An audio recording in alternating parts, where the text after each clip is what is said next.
अस्सलामुअलैकुम and welcome to the show news makers. मैं हूं आपकी मेजबान ज़रिया आरिफ। नाज़रीन, भारत में मुसलमानों की नस्लकुशी के हवाले से पाकिस्तान तो बहुत पहले ही अक़वाम आलम पर ये हकीकत आयां कर चुका है, लेकिन अब हम नहीं कह रहे।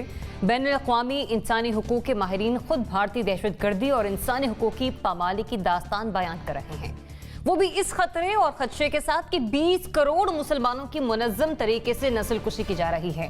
लिहाजा माहिरीन की इस राय को भी कोई अहमियत मिलेगी या ये भी रद्दी की टोकरी की नजर हो जाएंगे। प्रोग्राम में पहले टॉपिक पर हम इस पर बात करने वाले हैं। दूसरा ये कि हुकूमती कारकर्दगी की तो हम अक्सर ही बात करते रहते हैं, बल्कि रोज ही बात होती है। आज पब्लिक अकाउंट्स कमेटी का भी जिक्र हो जाए, जहां हजारों की तादाद में ऑडिट पैराज की फाइलें इकट्ठी होती चली जा रही हैं, लेकिन उन पर कोई कार्रवाई आगे बढ़ने का नाम नहीं ले रही। पैसे किसने, गलत कैसे और क्यों खर्च किए, इस हवाले से बात होनी है, लेकिन एहतसाब की बारी ही नहीं आ रही। और आखिर में बात पीडीएम को जलसे की इजाजत देने से इनकार की, जिसे अपोजिशन रहनुमा रद्द कर चुके हैं। लिहाजा कोरोना के हालात में, कोरोना की सूरत हाल में सियासी जमातों को अवामी इज्तिमात और जल्द से जुलूस जारी रखने चाहिए, ये एक सवाल निशान है। इस पर बात करने के लिए प्रोग्राम में हमारे साथ मौजूद होंगे सहाफ़ी तज्ज़ियाकार नासिर बेचौकताई साहब, एनबीसी। बहुत शुक्रिया प्रोग्राम में अपना वक्त देने के लिए। Defence analyst brigadier retired Ghazanfar Ali साहब प्रोग्राम में हमें ज्वाइन कर रहे हैं। ब्रिगेडियर साहब, thanks for joining us. Thank you. Personal तज्ज़ियाकार मोना आलम साहब भी प्रोग्राम में हमारे साथ शामिल गुफ्तगू होंगी। सहाफ़ी तज्ज़ियाकार इब्राहिम राजा साहब हमें ज्वाइन कर रहे हैं। इब्राहिम, बहुत शुक्रिया अपना वक्त देने के लिए। और सहाफ़ी तज्ज़ियाकार मुबशिर बुखारी साहब भी आज के प्रोग्राम में हमारे साथ शामिल गुफ्तगू होंगे। बात करते हैं सबसे पहले इंसानी हुकूक़ की आलमी तंजीमों की, जिसने भारत में 20 करोड़ मुसलमानों की मुनज़्ज़म तरीके से नस्लकुशी का इजहार किया। वाशिंगटन में नस्लकुशी और भारतीय मुसलमान के उन्वान से मुबाहिसे में जेनोसाइड वॉच के सरबराह डॉक्टर गेरी स्टेंटन ने कहा कि भारत में मुसलमानों की नस्लकुशी की जा रही है, लिहाजा वहां हुकूमत की निगरानी में करोड़ों मुसलमानों की नस्लकुशी का खतरा ताहाल मौजूद है। अब सवाल यहां पर यह पैदा होता है कि क्या इस तमाम तर सूरत हाल के बाद आलमी इदारे अभी भी खामोश रहेंगे या थोड़ी हरकत होती हुई हमें नजर आएगी? नासिर बेचौकताई साहब, पाकिस्तान बहुत बार बात कर चुका है, लेकिन मजाल है आलमी इदारों की तरफ से कोई भी स्टेप, कोई भी इनिशिएट हमारे सामने आया हो। अब चूंकि बैनुल-अक़वामी तंजीमें खुद इस तरह की बात कर रही हैं, माहिरीन इस तरह की राय दे रहे हैं, हम कोई पेशरफ दे सकते हैं आलमी मंजरनामे पर? देखिए, ज़ालिम और मज़लूम की लड़ाई तो हमेशा रहती है और इस लड़ाई में बहुत से मुनाफिक भी होते हैं। क्योंकि आज फैज़ साहब का दिन है, 36वीं बरसी है उनकी, तो 4 मिसरे सुनाता हूँ मैं इसी हवाले से, जुल्म के हवाले से। ये ज़िद याद है बुखारी साहब, ये ज़िद याद है बादा हरीफा, ये ज़िद याद है हरीफा ने बादा पैमा की कि शब को चाँद ना निकले ना दिन को अब्र आए, सबा ने फिर दर जिंदा पे दी दस्तक दी, सबा ने फिर दर जिंदा पे दस्तक दी, सहर करीब है दिल से कहो ना घबराए। तो फैज़ साहब तो कह गए थे ये बात, अब दूसरे लोग भी कह रहे हैं। आज आप मुझे बता रहे हैं जेनोसाइड अलर्ट का, ये दूसरा अलर्ट है। इससे पहले का अलर्ट ओबामा के पास था। ओबामा की जो किताब है उसका आज जो आई चीज़ें हमारे पास, उसमें ओबामा कहते हैं कि मुझसे वज़ीर आज़म मनमोहन ने कहा कि भारत में मजहबी इंतहा पसंदी फ़रोग़ पा रही है, मुस्लिम दुश्मनी फ़रोग़ पा रही है और हमें ख़तरा है कि ये लोग आगे बढ़ के कब्ज़ा कर लेंगे इक़्तिदार पर। मैं आपको वापसी ले चलता हूँ मनमोहन की बहुत मोहनी बातों से इंदिरा गांधी की तरफ, जिन्होंने पाकिस्तान को तोड़ने के लिए अपनी फ़ौज भेजी पाकिस्तान के इलाके के अंदर। फिर 65 की जंग है, 48 की जंग है। तो ये एक कंटिन्यू अमल है हिंदुस्तान का as a state policy.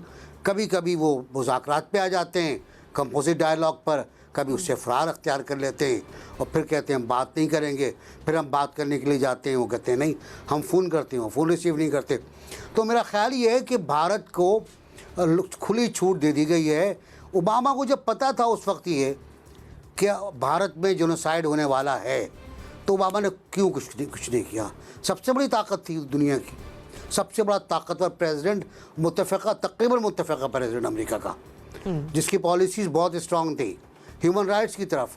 Democrats बहुत ह्यूमन राइट्स की बात करते हैं, कुछ नहीं किया उन्होंने। और अभी भी मुझे लग रहा है कि ज़्यादा कुछ नहीं हो पाएगा, थोड़ा बहुत होगा। और जहाँ तक आलमी तंजीमों का है, ये अपनी रिपोर्ट्स बनाती रहेंगी, आपको देती रहेंगी, हमें गुस्सा दिलाती रहेंगी, और ये बार थपकी मिलती रहेगी कि अभी ना घबराओ, दस्तक हो रही है शहर की, शहर आने वाली है। शहर मुझे लगता नहीं आने वाली है, अंधेरा बहुत शदीद है, लेकिन एक मुझे उम्मीद की किरण नज़र आती है। भारत में भारतीय शहरियों की अपनी स्ट्रगल जो जारी है, वहाँ सेकुलरिज्म के जानने वालों की अपनी स्ट्रगल, और कश्मीर में कश्मीरियों की कुर्बानियाँ। 4 दिन में 12 बच्चे मरे हैं, शहीद हुए हैं वहाँ पर। तो शहादतों का सिलसिला जारी है, शहीदों का काफ़िला चल रहा है, शहर के लिए दस्तक दी जा रही है। देखते हैं क्या होता है। बुखारी साहब, मुसलमानों की नस्ल कुशी और मुसलमानों के साथ जो रवैया है, ये सिर्फ अब आसाम और बिहार तक ही महदूद नहीं रहा। मुंबई में भी वहाँ पर अगर मुसलमान अपनी किसी मिठाई की दुकान को या किसी पकवान की दुकान को किसी भी पाकिस्तानी शहर से मंसूब कर देते तो वहाँ पर भी जो फसादात हैं वो फूट पड़ते हैं। अब तो खुद आलमी माहिरीन इसका जिक्र कर रहे हैं, तो कुछ आलमी माहिरीन की राय के बाद आलमी दुनिया सोचे कि अक़वाम आलम की तरफ से हम कुछ ले सकते हैं इनिशिएट कि कुछ पॉजिटिव होगा रिस्पॉन्स। हम एक डिक्शन बहुत इस्तेमाल करते हैं, ज़रियाब के आलमी ज़मीर को झंझोड़ेंगे हम, या ये वाक़यात या ये रिपोर्ट आलमी ज़मीर को झंझोड़ेगी। तो यकीन मानिए ये जो हम बड़ा अपने अल्फाज में इस्तेमाल करते हैं ये लफ्ज़ बार बार आलमी ज़मीर, ऐसी इस नाम की कोई चीज़ मौजूद नहीं होती। बुनियादी तौर पे गेम ऑफ इंटरेस्ट होती है, जिसका इंटरेस्ट जिससे जितना ज़्यादा वाबस्ता होता है उतना ही वो चश्म पोशी करता है ऐसे वाक़यात से। ये देखिए बिल्कुल अब तो चूँकि ग्लोबल विलेज दुनिया बन चुकी है, तो उसी टर्मिनोलॉजी में हम बात करते हैं। गांव में भी जो ज़ोरावर बंदा होता है चौधरी उस पर हाथ नहीं डालता। तो बदकिस्मती से इंडिया चूँकि एक बड़ा मुल्क है, और फिर यह है कि IT पावर है एक, उसकी वजह से बहुत सारे ममालिक के इंटरेस्ट जो हैं उससे वाबस्ता हैं, तो चश्मपोशी इख्तियार किए हुए थे। बड़ा अच्छा हुआ ये रिपोर्ट सामने आई, और कहीं ना कहीं कोई रिपल इम्पैक्ट तो ज़रूर होगा, लेकिन वही बात कि इसके ख़िलाफ़ जो मुअस्सर आवाज़ उठेगी वो इंडिया के अंदर से उठ रही है और मज़ीद भी उठेगी, क्योंकि जो भी जी शऊर इंसान होगा, जो भी पॉलिटिकल साइंस का स्टूडेंट होगा, उसे ये पता है कि इंतहा पसंदी वो अफरीत है जो एक पूरी रियासत को ख़ुद ही निगल सकता है। तो ये बीजेपी ने आज का तो नहीं, गुजरात के वाक़यात से आप देखिए, जब मोदी ने लीड किया और वहाँ पे मुसलमानों की नस्ल कशी स्टार्ट हुई, उसके बाद से इंटरनेशनल रिएक्शन क्या था, कोई ख़ास नहीं था ना, कि बड़े हॉरिबल और ग्रूसम किस्म के वो इंसिडेंट्स थे, लेकिन खामोशी हमें नज़र आई। यहाँ तक कि रिस्पॉन्सिबिलिटी भी फिक्स कर दी गई, उसके बावजूद कोई उस तरह का रिएक्शन नहीं आया। अभी भी मैं ये समझता हूँ कि रिएक्शन वहाँ से नहीं आएगा, लेकिन रिएक्शन इंडिया के अंदर से ज़रूर आएगा, क्योंकि अगर इंडिया का दानिशमंद और दानिश्वर तबका ये समझता है कि इंडिया को बचाना है, इंडिया के सेकुलर इमेज को बचाना है जो कि बड़ी तेज़ी से डिस्टॉर्ट हो रहा है, तो उन्हें आवाज़ उठानी पड़ेगी। और कुछ आवाज़ें उठ रही हैं, जैसे अरुंधति राय बड़ी आवाज़ें उठा रही हैं, और इस तरह के बहुत से लोग, बहुत सारे फिल्म स्टार बहुत आवाज़ें उठ रही हैं। अलबत्ता मुझे इंटरनेशनल कम्युनिटी से कोई ख़ास जो है वो एक्सपेक्टेशंस नहीं है। मोना बुखारी साहब ने कहा कि इंटरनेशनल कम्युनिटी रिपल इम्पैक्ट तो दे सकती है, लेकिन जो सॉलिड इम्पैक्ट है वो इंडिया के अपने अंदर से ही आएगा। लेकिन फिर भी आप इंटरनेशनल कम्युनिटी से कुछ तवक्कुआत रख रही हैं? मैं 100% मुत्तफिक हूँ ज़रियाब, ये बिल्कुल बात ठीक है। देखें, कोरोना जब शुरू नहीं हुआ था तो उससे पहले हमें याद है कि वायलेंट तरीन जो भारत में दंगे हुए थे और कम्युनल फसादात हुए थे, उसके बाद ये जो ये लेके आए थे सिटीजनशिप अमेंडमेंट एक्ट, और फिर उससे पहले वो जो NCR वगैरह था, ये तमाम चीजें चल रही थी। उनके रिएक्शन में दिल्ली में, उनके राजधानी में या उनके कैपिटल में, हार्ट ऑफ दिल्ली, इतने सख्त प्रोटेस्ट हुए जिसमें बड़े बड़े फिल्म स्टार्स गए, अदाकार गए, सेलिब्रिटी, सोशल जो आपकी वॉक्स ऑफ लाइफ हैं, तमाम से ताल्लुक रखने वाले लोग उसमें शिरकत करते हुए नजर आए। उनको फिर उल्टा निशाना बनाया गया कि आप वहां गए तो आपने तो बड़ा हमारे ऊपर ये कर दिया। बेचारों को मतलब हर तरह से आप समझे कि उनको मलाइन किया गया, उनके खिलाफ कैंपेन्स चलाई गई, लेकिन फिर भी वो अपने स्टैंड से पीछे नहीं हटे। और यकीन करें कि अगर ये कोरोना ना होता तो आज मुझे लगता है कि हम गालिबन किसी मंतकी अंजाम तक पहुंच चुके होते, क्योंकि वो बहुत बहुत बड़े पैमाने पर वहां पर प्रोटेस्ट हो रहे थे, एहतजाज हो रहे थे, हर कोई उसमें शरीक था। जो भी जिसे कहते हैं एक आयोटा भी किसी के जहन में लॉजिक थी तो वो उस एहतजाज में शरीक होता था, जाता था या उसकी हिमायत करता था। तो मुझे लगता है ये बिल्कुल बात दुरुस्त है। अगर कोई चीज एक्सपेक्ट की जाए तो अंदर वहीं से की जाए। पूरे नॉर्थ ईस्ट इंडिया में इस वक्त सेपरेटिस्ट मूवमेंट्स चल रही हैं, अभी की बात नहीं है, इससे पहले चल रही है, लेकिन वो मजीद जोर पकड़ चुकी हैं। कश्मीर में आपको पता है कि किस तरह से अपने लहू से जो हमारे कश्मीरी भाई बहन है वो इसमें मजीद जान डाल रहे हैं और रोज बरोज जान डाल रहे हैं। इसका रिएक्शन हम रोज देखते हैं कि कभी एलओसी पर होता है, कभी अपने यहाँ के लोगों को वो लोग मार के कहते हैं देखे जी भारत में दहशतगर्द भिजवा दिए, जैश के लोग भिजवा दिए पाकिस्तान ने। तो मतलब इस किस्म के मज़ाक़ा खेज किस्म के वो करते रह रहे हैं क्लेम्स, क्योंकि वो उस चीज को उस एम्बैरेसमेंट को काउंटर करना चाहते हैं। बैनुल अक़वामी सतह पर मुझे वाकई कोई तवक्को नहीं है, बल्कि मैं इसमें एक इजाफा ये करना चाहूंगी कि आप देख लें कि यूएई से जो पाकिस्तान की फ्लाइट्स हैं कोरोना के केसेस बढ़ने की वजह से वो रोक दी गई हैं, लेकिन इंडिया से कोई फ्लाइट नहीं रोकी गई है। वहां की फ्लाइट्स चल रही हैं, जबकि वहां पर तकरीबन कोई 90 लाख इस वक्त कोरोना के एक्टिव केसेस मौजूद हैं और हमसे बहुत बहुत बदतर सूरत हाल है, लेकिन फिर भी इस किस्म की कोई फ्लाइट सस्पेंशन नहीं। और ये एक मिसाल नहीं है, इस तरह की मुतअद्दिद मिसालें आपको मिलेंगी, सिर्फ इसलिए कि वो एक बहुत बड़ी मंडी है, वहाँ की आबादी बहुत ज्यादा है और वहाँ बड़े फाइनेंशियल इंटरेस्ट लोगों के आके जुड़ जाते हैं, जिसके बाद फिर काफी ममालिक फिर चुप्पी साध लेते हैं। एमनेस्टी इंटरनेशनल की भी एक मिसाल मैं ऐसी कंटिन्यूटी में देना चाहती हूँ कि एमनेस्टी इंटरनेशनल को इन्होंने काम करने से वहाँ इंडिया में रोक दिया था, जब उन्होंने इनका जो चेहरा था वो दुनिया के सामने एक्सपोज किया था, दुनिया के सामने इनका बदनुमा चेहरा लेकर आए थे कि किस तरह से वंस सेक्युलर इंडिया, हम मानते हैं इस बात को कि उस एक जमाने में वाकई भारत बड़ा सेक्युलर मुल्क था और अपनी रिवायात पर बहुत जोरों शोर से कायम रहता था, लेकिन अब तो जो उनका हाल हुआ है मैं समझती हूँ उसका किसी दूसरे मुल्क से आप कंपैरिजन भी नहीं कर सकते हैं। और बल्कि इस हद तक ये बात है कि कत्लो गारत इसके ऊपर एक आम हो गई है, बीफ किलिंग्स हमारे सामने हैं, दुकानों के नाम नहीं रखे जाते। वो जो कराची के नाम पर उन्होंने एक दुकान का नाम रखा था, आप देख लें उस बेचारे का क्या हाल हुआ। जबकि बॉम्बे स्वीट्स की मैं मिसाल देना चाहती हूँ, बॉम्बे स्वीट 100 साल से पुरानी, 100 साल से जायद एक बहुत मशहूर मारूफ बेकरी है जो कि हैदराबाद में है। और कभी इस किस्म की अगर कोई बात भी की जाए तो आप देख लें कि पाकिस्तान में जो हमारे जी शऊर लोग हैं उनकी तरफ से क्या रिएक्शन आता है और फौरी तौर पर एक्शन लिया जाता है, फौरी तौर पर इस किस्म की चीजें वापस की जाती हैं, लेकिन उनकी स्टेट इसमें कनाइवेंस में है और स्टेट लेवल पर ये बर्बरियत हो रही है जिसको स्पॉन्सर किया जा रहा है। ब्रिगेडियर साहब भी हमें ज्वाइन कर चुके हैं, लेकिन ब्रिगेडियर साहब जरा इजाजत दीजिएगा मैं इब्राहिम की तरफ पहले आ जाऊं, क्योंकि डिफेंस एनालिस्ट हैं आप, तो मेरी कोशिश होगी कि कंक्लूड और कोर एनालिसिस में इस मामले पर आपसे आखिर में ले सकूं ताकि मैं चीज़ों को सम अप कर सकूं। इब्राहिम, अभी जैसा मोना ने बात की कि बीफ किलिंग जो है वो भी बहुत ज़्यादा देखने को मिली है और जब से बाबरी मस्जिद वाला वाक़या हुआ है उसके बाद तो सूरत हाल और ज़्यादा तशवीशनाक हो गई है वहाँ पर भारतीय मुसलमानों के लिए। देखें, इस किस्म की रिपोर्ट्स जो हैं वो इससे पहले भी आती रही हैं।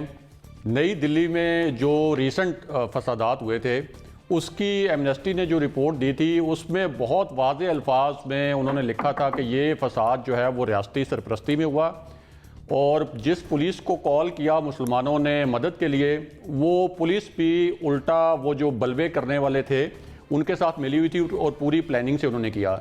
उस रिपोर्ट में ये भी लिखा हुआ था कि जिस जज ने कहा कि ये पुलिस का किरदार जो है बहुत मशकूक था और ये बलवे करने वालों से मिली हुई थी, जब उसने कहा कि इस पुलिस से तफ्तीश करें तो अगले दिन उसकी ट्रांसफ़र कर दी गई। ये पूरा एमनेस्टी की रिपोर्ट में शामिल है। और इससे पहले जो हम बात कर रहे हैं कि साबिक अमरीकी सदर ओबामा ने अपनी वो किताब में जो चीज़ें लिखी उसमें अमरीकी सदर ने यह भी लिखा कि जो मजहबी इंतहा पसंदी है और जो वहाँ हिंदुत्वा का एक इंतहा पसंदाना एक रुझान है, तो भारतीय माशरा अब इसमें इतना ज़्यादा जकड़ चुका है कि वो समझता है कि उनके इकट्ठे रहने का वाहिद तरीका अब ये रह गया है कि वो इसी आइडियोलॉजी पे चलें, अगर इस आइडियोलॉजी से हटे तो वो तकसीम हो जाएगा। लेकिन साथ ही उन्होंने लिखा कि ये निज़ाम जो है वो ज़्यादा देर चल नहीं सकता और इसके अंदर जो है वो जल्द या बदेर जो हैं वो क्रैक्स आएंगे।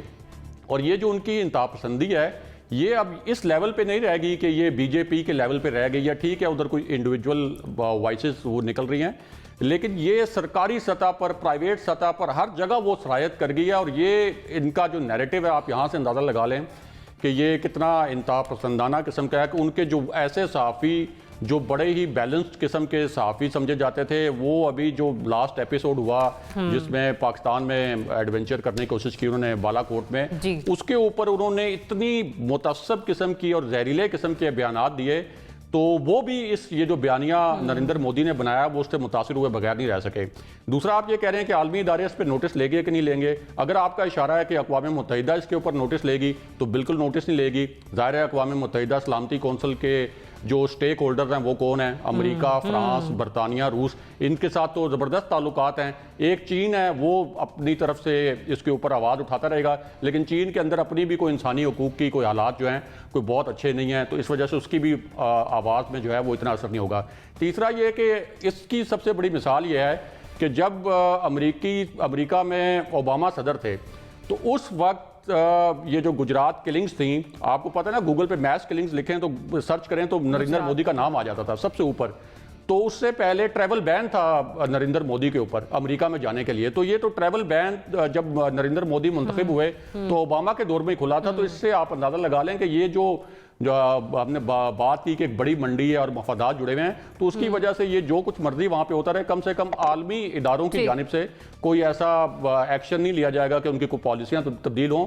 लेकिन ये जो इंटरनल इक्का दुक्का ये वॉइसेस लगती हैं, बहुत थिन हैं, बहुत कमज़ोर हैं, ये आहिस्ता आहिस्ता जो हैं ये फिर बढ़ती हैं और ये चेंज लेके आती हैं। लेकिन ये टाइम लगेगा। लेकिन मैं उन लोगों में हूँ जो ये उम्मीद रखते हैं कि ये चीज़ें, ये आवाज़ें आखिर में गालिब आएंगी।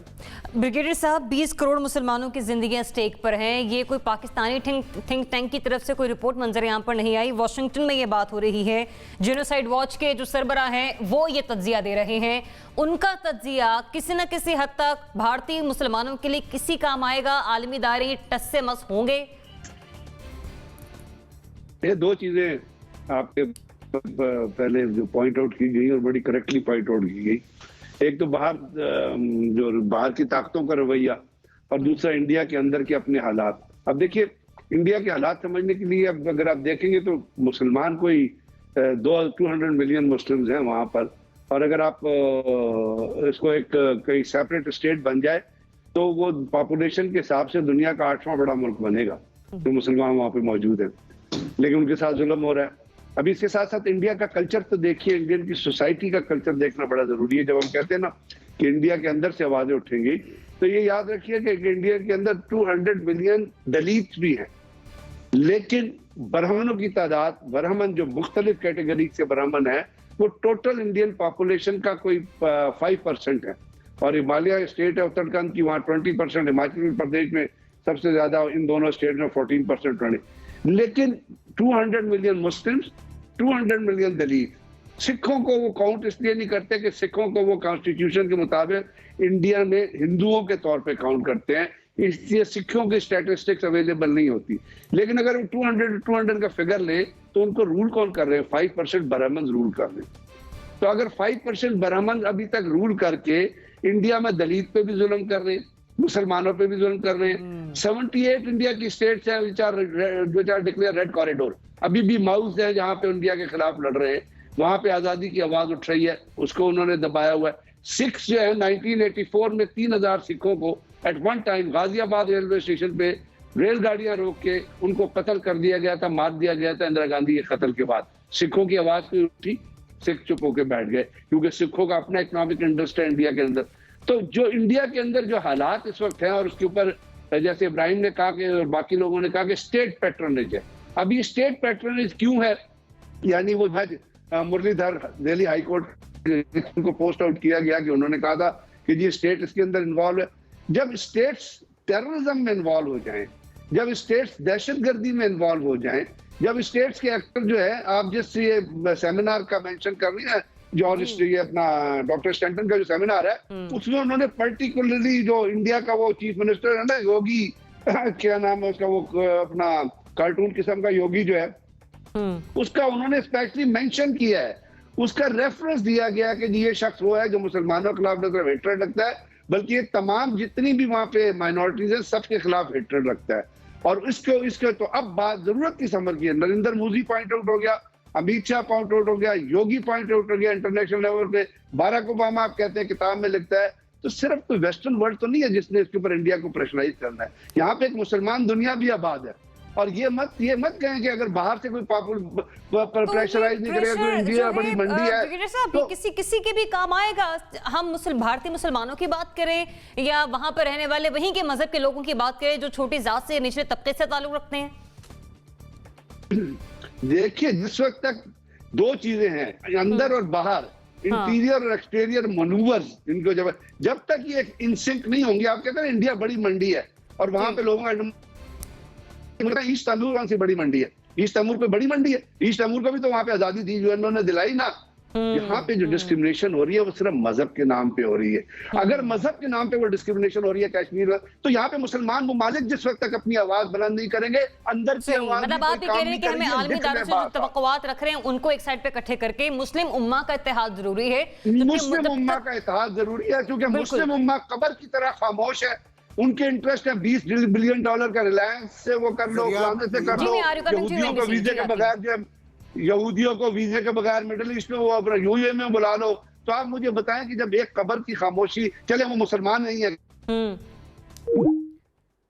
आपसे राब्ता ब्रिगेडियर साहब, मैं दोबारा आपकी तरफ आऊंगी अगले सवाल के साथ। एनबीसी इस पर कुछ कहना चाह रहे हैं? NBC quickly comment please. पहली बात तो ये कि मुझे पैनल से बहुत ज़्यादा खुशी हुई कि 4 अफराद ने मुझसे इख्तलाफ किया और वो कहा कि आलमी इदारे अपना किरदार अदा करेंगे। मेरा अब भी कहना ये है कि अदा नहीं करेंगे आलमी इदारे। जहाँ तक मुस्लिम उम्मा की थोड़ा बहुत हल्का फुल्का शायद कर सकते हैं। चलिए कीजिएगा, क्रॉस लगा हुआ है। जहाँ तक मुस्लिम उम्मा का ताल्लुक है, मैं तो उसको तस्लीम ही नहीं करता कि मुस्लिम उम्मा मौजूद है। मुस्लिम उम्मा टुकड़े हो चुकी है, किरची हो चुकी है। वो जो एक हमने खूबसूरत वास बनाया था लाहौर OIC में, वो टूट गया।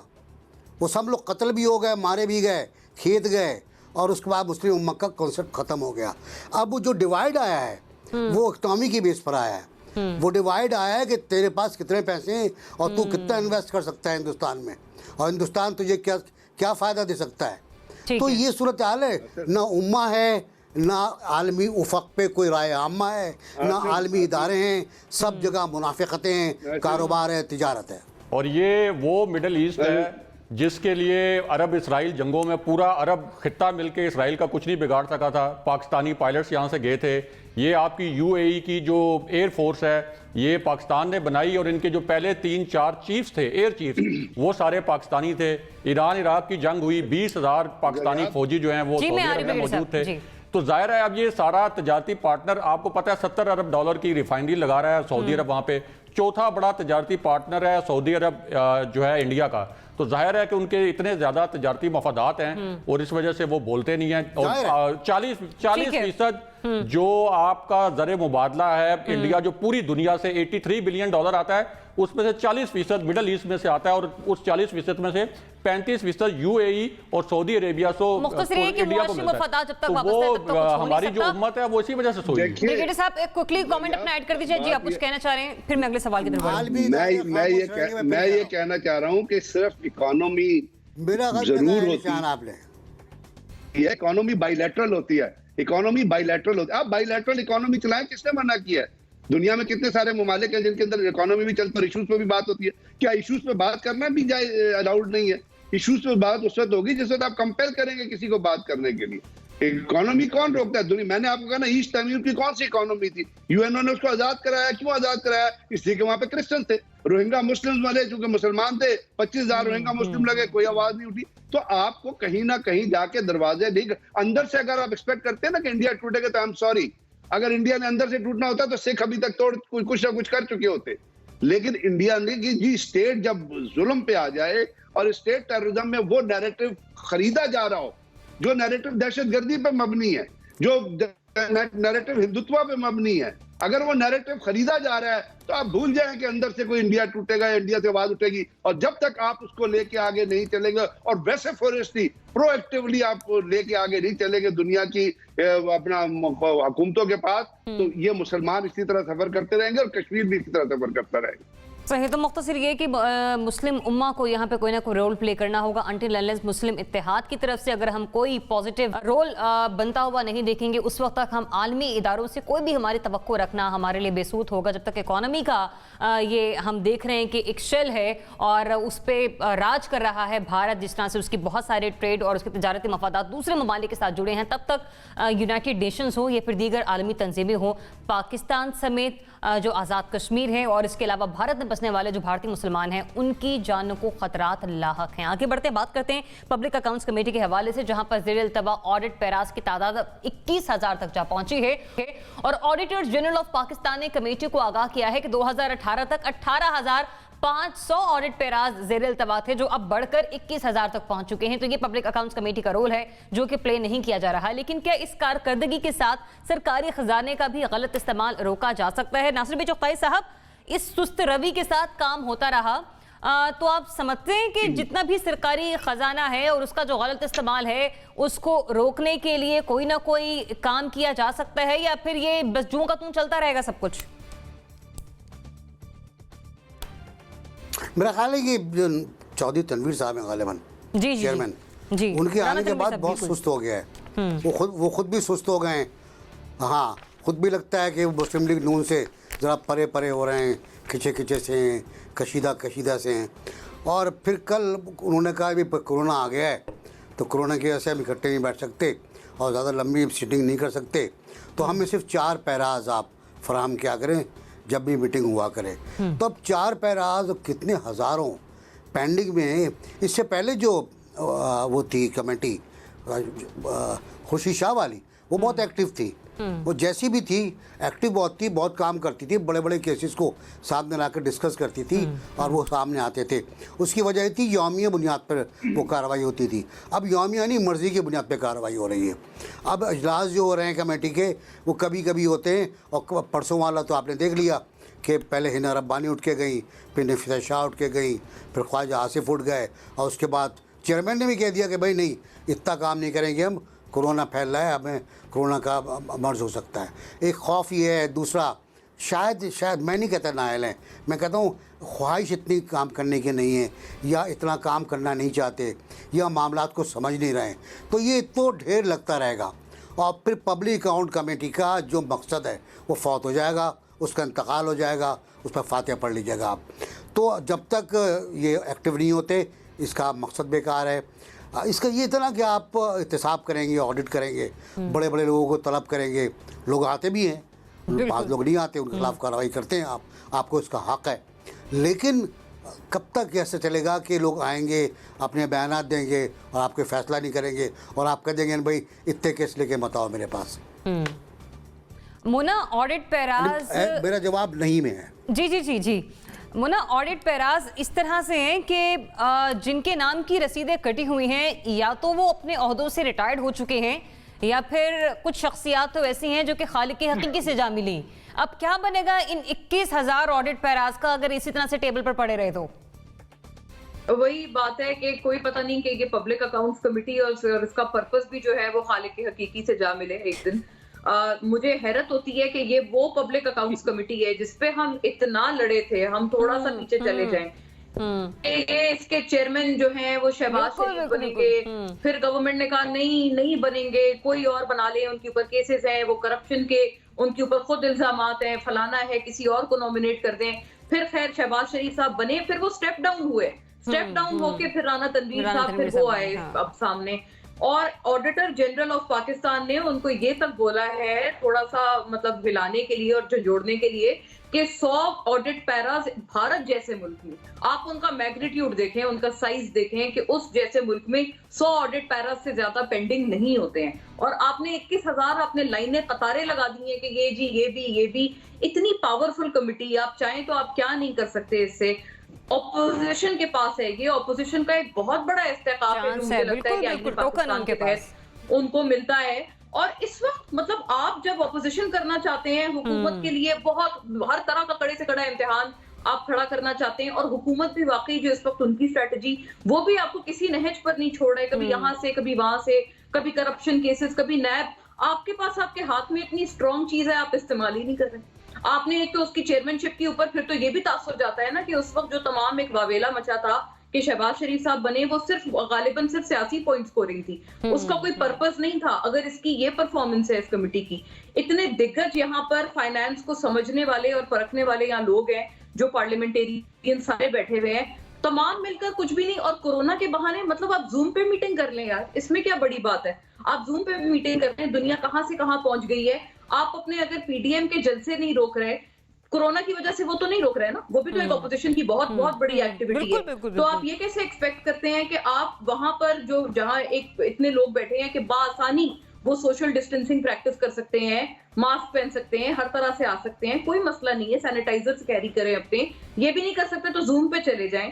तो इतनी चीजें हैं अगर करने की, अगर ये चाहें तो, अगर ये करना चाहें तो। शुगर की रिपोर्ट है, उसके ऊपर मजीद प्रोब करें। आपको पेट्रोल का क्राइसिस याद होगा कि 25 रुपए जब तक पेट्रोल एक एकदम ना बढ़ाया गया तब तक वो क्राइसिस सॉल्व नहीं हुआ। ये जो गंदम का क्राइसिस है, कितनी चीजें हैं, मतलब आप उठाएं, एक पेंडोरास बॉक्स है, एक आप समझे एक कतार है चीजों की। हुकूमत के सारे वो लोग आपके सामने प्रेजेंट हों और अच्छा खासा आपके पास फिर डिसिप्लिनरी एक्शन भी लेने का आपके पास इस्तेकाक है। इन केस आपके साथ अगर कोई ताउन नहीं करता तो आप वो भी इस्तेमाल कर सकते हैं। इस नहज पर जहां आप कहते हैं कि हम हर ऑप्शन एग्जॉस्ट करेंगे गवर्नमेंट को टफ टाइम देने के लिए, अगर आप ये नहीं कर रहे हैं तो फिर मुझे आपकी नीयत पे शदीद डाउट है। ब्रिगेडियर साहब, टोकन एडवांटेज जैसे कि अभी मोना ने भी यहाँ पर बात की है, लेकिन ऑपोजिशन उस पर ना काम करने को तैयार है, ना इस ऑप्शन को यूज करने के लिए तैयार है। फिर कहते हैं हम कानूनी और आईनी तरीके से हुकूमत को भेजना चाहते हैं। उठाएं, खोलें फाइलें और देखें किसने कहां पर क्या गलत किया। बात यह है कि ये दरियाब ये पूरे पॉलिटिकल सिस्टम का हिस्सा है, और पॉलिटिकल सिस्टम में आज जो हुकूमत की और अपोजिशन की कन्फ्रंटेशन चल रही है वो आपको पता ही है। अब कोविड की वजह से अगर आप जलसे नहीं रोकते तो उसकी भी एक थिंकिंग है इस अपोजिशन के पास। वो ये है कि अगर लोग ज्यादा बीमार बाद में पड़ते हैं कोरोना की वजह से, तो ये कह देंगे कि जी, और वो अस्पतालों में अगर उनको ट्रीटमेंट नहीं मिलता या कुछ, तो ये कहेंगे कि हुकूमत तो नाअहल है, ये तो मीट ही नहीं कर सक रही है, ये तो मिल ही नहीं सक रही है। तो इनका मकसद क्या है? मकसद इनका पाकिस्तान डिस्ट्रक्टिव मूवमेंट का ले ले या इन लोगों का ले ले, इनका मकसद क्या है?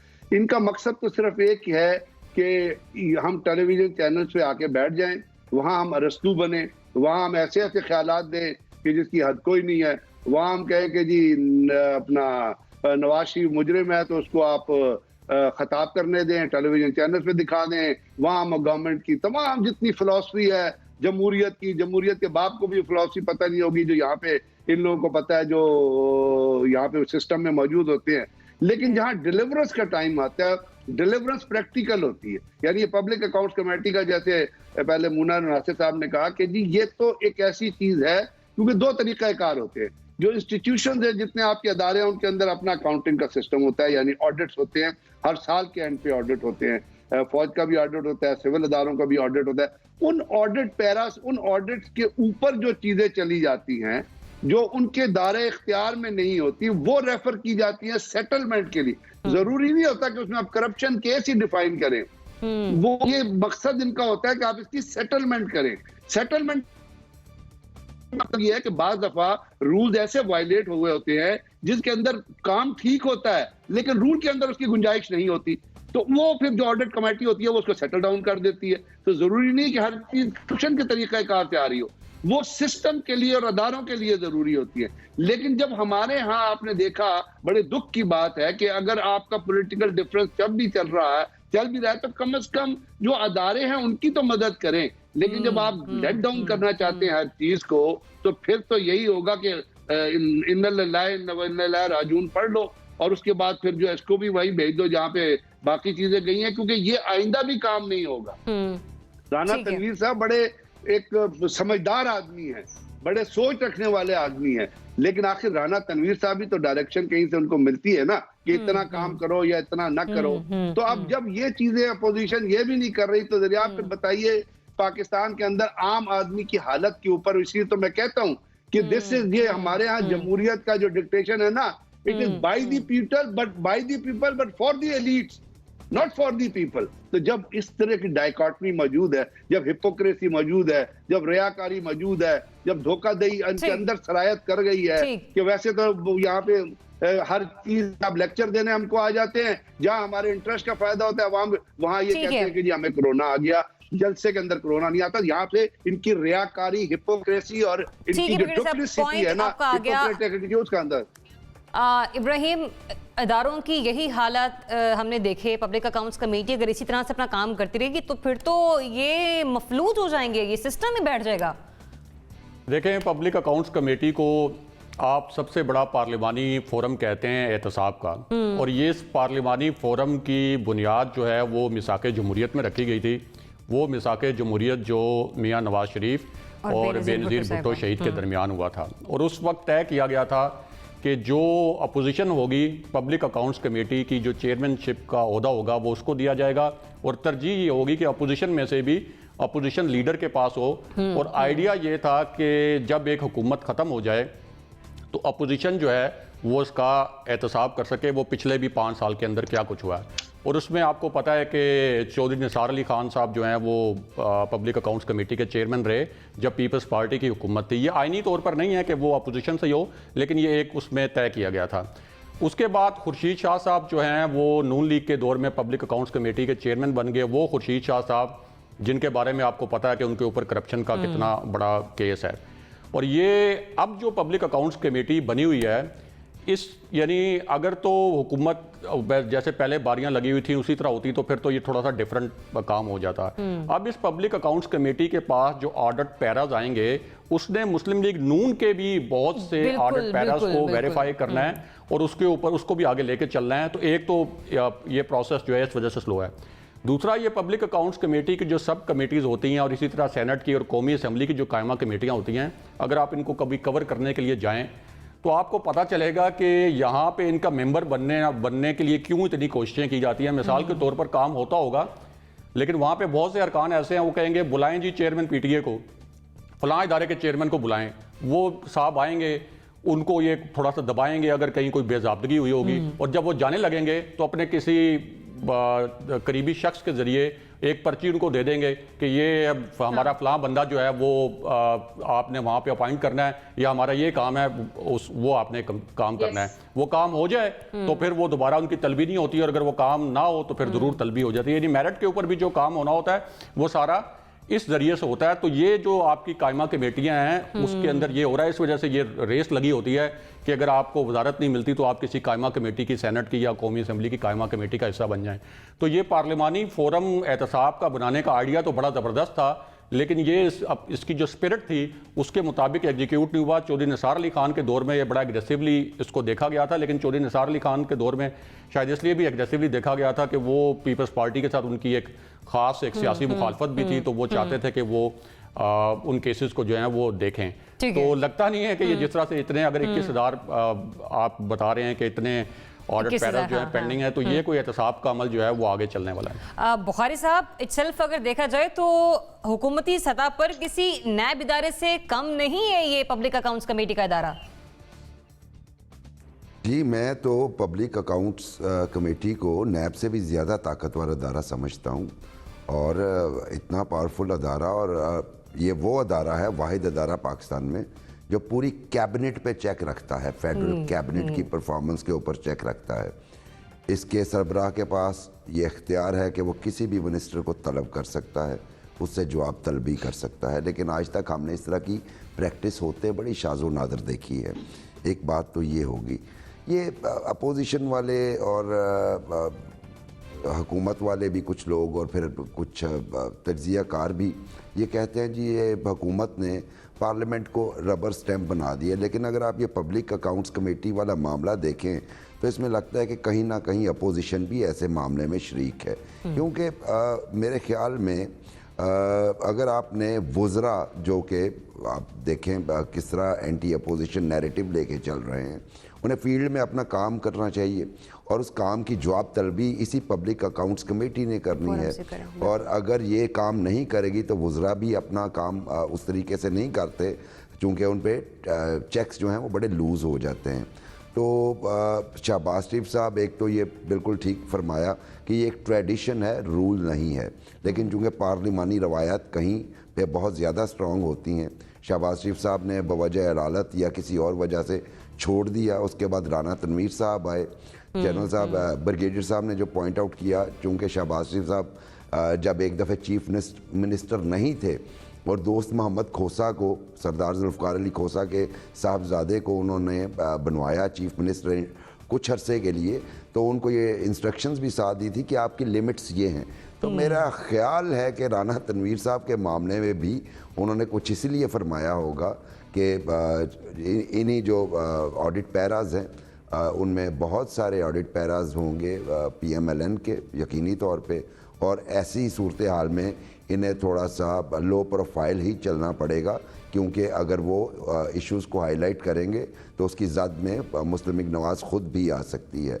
तो मेरा ख्याल, लेकिन फिर भी मैं ये कहूँगा कि पब्लिक अकाउंट्स कमेटी को अपना काम करना चाहिए, और जिस तरीके से वो काम कर रहे हैं ये चीज़ें मज़ीद ख़राब होंगी और जो मकसद है वो बिल्कुल फौत हो जाएगा। सरकारी ख़जाने का गलत इस्तेमाल बिल्कुल नहीं रोका जा सकेगा। इंतहाई अफसोस के साथ कि अशराफ है कि सियासी और ज़ाती मफादात जो हैं वो इस डिपार्टमेंट को भी जंग आलूद कर देंगे, और जो कि ऐसा होना नहीं चाहिए। आवाम के टैक्स का पैसा है और अगर बेहतर जगह पर हो रहा है अच्छी बात है, लेकिन किसी गलत जगह पर खर्च हो रहा है तो उसका एहतसाब भी फिलफौर होना चाहिए। मुझे बढ़ने एक ब्रेक की तरफ, स्टे ट्यून्ड।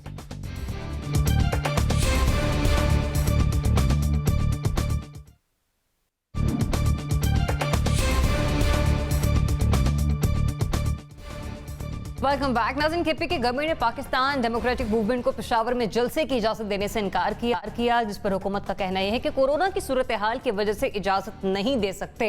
अगर जलसा हुआ तो क़यादत के खिलाफ मुकदमा दर्ज होंगे, जबकि PDM ने इसे अपोजिशन के जलसे रोकने की कोशिश करार दिया है। सवाल यहाँ पर यह पैदा होता है कि मना तो कर दिया गवर्नमेंट की जानिब से कि आप लोग जलसा नहीं कर सकते, लेकिन क्या अपोजिशन जमातों को अब जलसा करना चाहिए, क्योंकि उन्हें यह कहकर रोका जा रहा है कि कोरोना की सूरत हाल KP में खराब है, लिहाजा आप अवाम की जानो माल का तहफ़्फ़ुज़ बरकरार रखें। ब्रिगेडियर साहब, क्या होना चाहिए? PDM को जलसा करना चाहिए? नहीं, मेरा ख्याल अगर वो पब्लिक अकाउंट कमेटी का इजलास नहीं कर सकती तो जलसा करने की क्या जरूरत है? मतलब दो चीजें, या तो रियाकारी ना करें, झूठ ना बोले, धोखा ना दें, या लोगों को मार दें। अभी इसके ऊपर सुप्रीम कोर्ट का भी एक डिसीजन आया, तो मेरा ख्याल गवर्नमेंट को उस डिसीजन की, उस फैसले की रोशनी में और हमारी अपोजिशन भी पाकिस्तान का हिस्सा है, तो उसके अदारों का भी एहतराम उन पर लाजिम है।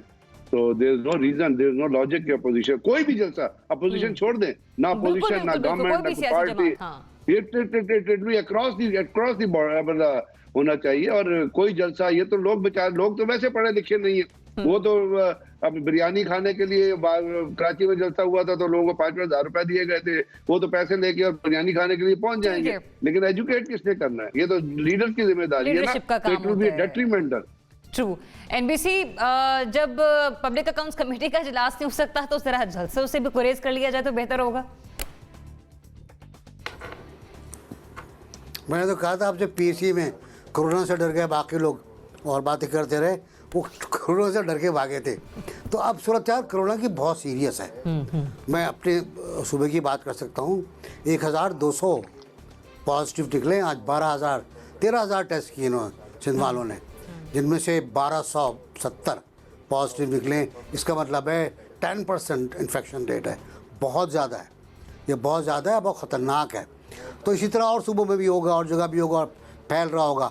जो रेलवे चल रही है हमारी, उससे भी आ रहा है, जा रहा है, तो पहुंच जाएगा वहाँ तक। और कल एक और मौका भी ऐसा आने वाला है, बड़ा मौका। तो मेरा ख्याल है कि कोरोना की मौजूदा सूरत हाल में जलसे नहीं होने चाहिए। जलसा करना बुनियादी इंसानी हक़ है, लेकिन बाज़ औक़ात बुनियादी इंसानी हक़ हमें अपने तौर पर विड्रॉ करना पड़ता है उससे। हुकूमत को चाहिए कि वो इक़दाम करे, खुल के इक़दाम करे, रेलवे बंद करे, ट्रांसपोर्ट बंद करे, और चीज़ों को बंद करे, कच्चा काम ना करे, बेदिली से काम ना करे। NOCO जो है वो अपने पहले फैसलों पर कायम रहे। आपने रेलवे बंद की थी, जहाज़ बंद किए थे, बंद कर दें इनको, आप शादी हॉल बंद कर दें, कोई कंप्रोमाइज़ ना करें, और इनको जलसे नहीं करने चाहिए। बुखारी साहब, सियासी क़यादतों के अपने बच्चे तो यहाँ पर मौजूद नहीं हैं, लेकिन अवाम का जमे गफ़ीर हमें देखने को मिलता है। नहीं, बिल्कुल बजा फरमाया दोस्तों ने। बहुत गंभीर सूरत हाल है इस दफ़ा, और जो स्ट्रेंथ ऑफ वायरस महसूस हो रही है वो भी काफ़ी स्ट्रॉन्ग महसूस हो रही है। ऐसी सूरत हाल में हम गवर्नमेंट को माजी में इस बात पे काफ़ी ग्रिल करते रहे हैं कि SOPs जो हैं इम्प्लीमेंट नहीं कर रही, शटडाउन जो है वो नहीं करवा रही। तो अब जब गवर्नमेंट के हवाले से हमारा ये पॉइंट ऑफ व्यू था, तो वही पॉइंट ऑफ व्यू जो है हमारा अपोजिशन के हवाले से, जब ऐसी सूरत हाल हो तो उन्हें इंसानी बुनियादों के ऊपर ऐसी एक्टिविटीज़ से परहेज़ करना चाहिए, और गवर्नमेंट को भी जो है वो देखना चाहिए कि कहीं ऐसा ना हो कि अपोजिशन के जलसे को तो रोक दें, लेकिन मार्केटों में जलसे अलहदा हो रहे हों, जो कि हो रहे हैं, जहाँ पे SOPs फॉलो नहीं हो रहे, उस तरफ भी गवर्नमेंट को ध्यान देना चाहिए। वरना यही लगेगा कि ये जो कॉशन दिया गया था ये PDM के जलसे को रोकने के लिए दिया गया था, अदरवाइज गवर्नमेंट कभी भी SOPs के मामले में सीरियस नहीं थी। इब्राहिम, अभी हम भारतीय मुसलमानों के हुकूक के लिए आलमी इदारों की तरफ देख रहे थे, हमारे अपनों का ख्याल किसने रखना है? देखें, ये बात तो ठीक है कि यही अपोजिशन थी जो वज़ीर-ए-आज़म इमरान खान को कहती थी कि पूरे मुल्क में आप लॉकडाउन करें। तो अब उस सूरत हाल को देखा जाए तो फिर तो ये जलसा बिल्कुल नहीं होना चाहिए। लेकिन अब इसमें एक सियासी पहलू भी आ गया है, यानी जब तक गिलगित बल्तिस्तान का इलेक्शन चलता रहा और जब तक तहरीक इंसाफ को वहाँ पे जलसों की ज़रूरत थी, और ये सिर्फ 3 दिन पहले तक, ये जो दूसरी वेव आई है ये आज नहीं आई, ये 3 हफ्तों से आई हुई है, लेकिन उस वक्त तक तहरीक इंसाफ ने अपने जलसे जारी रखे। प्राइम मिनिस्टर इमरान खान ने खुद 2 जलसे किए, एक जलसा उन्होंने सवात में किया, एक पंजाब में किया। अब चूंकि गिलगित बल्तिस्तान में रिजल्ट्स भी आ गए हैं, तहरीक इंसाफ वहाँ पे आगे भी है, तहरीक इंसाफ को जलसों की ज़रूरत भी नहीं है, तो अब इसके ऊपर बैन लगाया गया। लेकिन उसके बावजूद, इस सारी सूरत हाल के बावजूद, मैं समझता हूँ कि ये जलसा बिल्कुल अपोजिशन को अब जलसे नहीं करने चाहिए, क्योंकि ये सियासत जो है ये तो बाद में भी होगी, और ये सब जो है वो कहते हैं कि जान है तो जान है, ये सारी चीज़ें बाद में भी चलती रहेंगी। लोगों की सेहत को कॉम्प्रोमाइज़ नहीं करना चाहिए। ये सिर्फ उन कायदीन का मसला नहीं है, वहाँ जो लोग कारकुन आएंगे, बिल्कुल, मैं उसकी तरफ भी आने लगी थी। कैरियर कितना बनेंगे, वो और कितने लोगों को फिर इन्फेक्ट कर सकते हैं। तो इसलिए ये इसके ऊपर बल्कि ये चाहिए हुकूमत को कि उनके साथ मुज़ाकरात करके उनके ठीक है। मेरे पास लास्ट 40 सेकंड है, मैं मोना का पॉइंट भी लेना। Mona, quickly please. बिल्कुल, मैं भी इत्तेफाक करती हूँ, जलसे नहीं करने चाहिए। ये बात उनकी, ये गिला दुरुस्त है कि ये जो उनको ख्याल है कि उनको GB इलेक्शंस के बाद गवर्नमेंट को आया, उससे पहले हुकूमत की तरफ से भी जलसे हो रहे थे, लेकिन फिर भी नहीं करने चाहिए। अभी ब्रिगेडियर साहब ने कहा कि PAC का अगर इजलास नहीं हो रहा तो जलसे भी ना हो। मैं कहती हूँ कि PAC का इजलास कर लें, अदालत जाएं, अदालती अपने सारे ऑप्शंस एग्जॉस्ट करें, हर तरफ से आप जो कर सकते हैं घेरें। अब जो एक आपकी स्ट्रेटजी होती है, जरूरी नहीं है जलसे कोई इफेक्टिव हो, जलसों से वाकई कोई हुकूमत नहीं गिरती। तो अपोजिशन जमातें हों या फिर हुकूमती जमातें हों, जो भी जलसे जुलूस होस्ट कर रही हैं, जितनी वो आमतौर सूरत हाल के जिम्मेदार हैं, उतने ही जिम्मेदार आप लोग भी हैं। और आपसे मुराद ये अवाम है जिनसे मैं मुखातिब हूँ। आप लोगों ने भी परहेज करना है, गुरेज करना है। इन जलसे जुलूसों में जाने से ज़रा एहतियात बरतें, अपने बच्चों के बारे में, अपने माँ बाप के बारे में, और वो बुजुर्ग जो आपके घर में बसते हैं उनकी जानो माल का तहफ़्फ़ुज़ सबसे पहले आपके अपने हाथों में है। इजाज़त दीजिए, अल्लाह हाफ़िज़।